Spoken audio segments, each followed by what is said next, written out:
अभी हम अहमदाबाद के कोचरब आश्रम में हैं। ये वो आश्रम है जहां पर महात्मा गांधी ने भारत के अंदर पहला आश्रम अपना चुना और यहीं से स्वतंत्रता आंदोलन की गतिविधियां शुरू की। इसके बारे में बात करने के लिए हमारे साथ में अहमदाबाद में मौनी जी हमारे साथ में हैं, जो कि गांधी की विरासत से जुड़े कामों में लगातार जुड़े रहते हैं। मौनी जी, किस रूप में इस आश्रम का जो महत्व है उसके बारे में बताएं। ये आश्रम गांधी जी ने पूरे भारत में जब आश्रम बनाया तब सबसे पहला यहाँ पे बनाया। ये उनके मित्र थे जीवनलाल बैरिस्टर, उनका बंगला हुआ करता था, जो उनके साथ साउथ अफ्रीका में अटॉर्नी की जो प्रैक्टिस करते थे तब उनके सहयोगी हुआ करते थे। तो जब वो गांधी जी साउथ अफ्रीका से जब भारत वापस आए तब उन्होंने अहमदाबाद चुना, इसीलिए क्योंकि उस समय अहमदाबाद टेक्सटाइल में हब हुआ करता था और दूसरा यहाँ के तो जो वेल्दी मर्चेंट्स थे उनसे गांधी जी को अपेक्षा थी कि वो मॉनिटरी हेल्प करेंगे आश्रम स्थापित करने में और गांधी और जो स्वदेशी की जो मुहिम है उसको आगे बढ़ाने में। अब यहाँ पे जो टेक्सटाइल जो लोग थे तो यहाँ की जो टेक्सटाइल थी वो सूती कपड़ा यहाँ का सबसे ज्यादा फेमस था। तो स्वदेशी को बढ़ावा देने के लिए ये जगह भी बहुत उपयुक्त थी, इसलिए उन्होंने गांधी जी ने अहमदाबाद को चुना और यहाँ पे उनका सबसे पहला आश्रम बनाया। यहाँ से उन्होंने गांधी जी की स्वदेशी की मुहिम छेड़ी पूरे भारत में, जो बहुत ही ज्यादा प्रसिद्ध हुई और बहुत लोगों ने स्वदेशी को अपनाया और विदेशी कापड़ का बहिष्कार किया। उसके उपरांत गांधी जी ने उपवास यहीं से उन्होंने शुरू किए थे। करीबन यहाँ पे वो 1.5-2 साल तक रहे। उसके बाद जब प्लेग की महामारी पूरे अहमदाबाद में फैली तब उनको लगा कि लोगों के बीच में रह के आश्रम जीवन नहीं जी सकते और यहाँ पे बहुत छोटी जगह की वजह से प्लेग की महामारी आश्रम में फैलने का डर रहता था। इसीलिए उन्होंने नई जगह की शोध की और साबरमती के किनारे में उनको बड़ी जगह मिली, तब उन्होंने वहां पे अपना पूरा आश्रम शिफ्ट किया।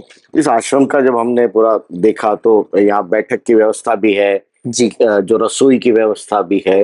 तो किस तरह का मतलब यहाँ पर उनका जीवन रहता था, बैठ के किस रूप में? तो यहाँ पे जब उन्होंने शुरुआत किया था तब कुल मिला के 15 लोग उनके साथ रहते थे करीबन करीबन। तो उन्हीं 15 लोगों का खाना पीना सब यहीं पे होता था और रहना भी यहीं पे होता था। इसके अलावा जब गांधी जी को मिलने के लिए बाहर से कोई नेशनल लीडर्स या राष्ट्रीय कक्षा के नेता जो मिलने के लिए आते थे तो वो भी यहीं पे रहते थे, उनका भी खाना यहीं पे हुआ करता था। उनका खाना बहुत ही सरल और सादा हुआ करता था, बिना तेल मसाला।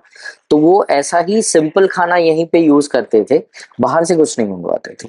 एक तरह से 1915 वो शुरुआत थी भारत के अंदर, महात्मा गांधी का मूवमेंट है जी। तो उसका सारा जो रूपरेखा, उसकी कार्यशिला, पूरा वो आधारशिला यहीं पे रखी गई, यहीं पे रखी गई थी। जी, जी। ये पूरे भारत में जो आजादी की मुहिम जो शुरू की गई वो कहाँ जाएगी, कैसे बढ़ेगी, क्या क्या एक्टिविटीज की जाएगी, क्या क्या कार्यक्रम किए जाएंगे, क्या होगा, कैसे होगा, वो पूरा जो है वो पूरा निर्णय यहाँ से लिया जाता है। नीचे देखा हरिद्वार और तमाम जगहों पर उन्होंने आश्रम कहाँ बनाया जा सकता है उसको देखा, उसके बाद में इसको चुना। जी। तो ये कौन उनके मित्र थे जिनका ये उनके मित्र थे जीवनलाल बैरिस्टर, जो गांधी जी के साथ साउथ अफ्रीका में प्रैक्टिस कर रहे थे। तो उन्होंने वहां पे प्रपोजल रखा कि मुझे ऐसा चाहिए, तो उन्होंने बोला कि मेरा बंगला खाली, आप ले लीजिए, अब वहां पे अपना आश्रम शुरू करिए वहां पे। लोग जो आते हैं यहाँ पे गांधी के जीवन को समझने के लिए, उनकी जीवन शैली को देखने के लिए, किस तरह की, क्योंकि आप तो तमाम लोगों से इंटरेक्ट करते रहते होंगे, कैसी उनकी भावनाएं रहती? ये गांधी जी अभी के जो समय में गांधी जी का जो है कि ये पूरे 100 साल में गांधी जी जैसा आदमी कोई हुआ नहीं है। एकदम सिंपल थे, अपने आदर्शों पे डटे हुए थे और बिना लाठी के उन्होंने पूरे ब्रिटिश एम्पायर को उन्होंने भगाया और भारत को आजादी दिलाई बिना लहू बहाए। तो वो भी एक बड़ी उपलब्धि है उनके लिए। और बिन अहिंसा के जो उनके जो सिद्धांत है वो आज भी पूरे विश्व में उतने प्रचलित हैं और लोग मानते भी हैं उसको। एक छोटा सा कमरा आपने देखा है, गद्दी है, शायद संभवतः महात्मा गांधी वहां बैठते थे, एक तराजू भी रखा हुआ है, खिड़कियां हैं, ये कहानी क्या है? ये वहां पे गांधी जी बैठ के अपना ध्यान वगैरह या फिर अपने ध्यान वगैरह या फिर अपने जैसे उनको ये सब छोड़ के थोड़ा अपने लिए टाइम निकालना है तो वो वहां पे बैठते थे। तो अहमदाबाद के कोचरब आश्रम में जहाँ पे सत्याग्रह की नींव रखी गई, महात्मा गांधी के पूरे स्वतंत्रता आंदोलन की नींव है जहाँ पर बैठकर रखी गई, जहाँ से योजनाएं बनी, उस आश्रम में हमारे साथ में मौनी जुड़े थे और पूरी विस्तार से उन्होंने बात बताई कि किस तरह से यहाँ महात्मा गांधी की यादों को संजो कर रखा गया है।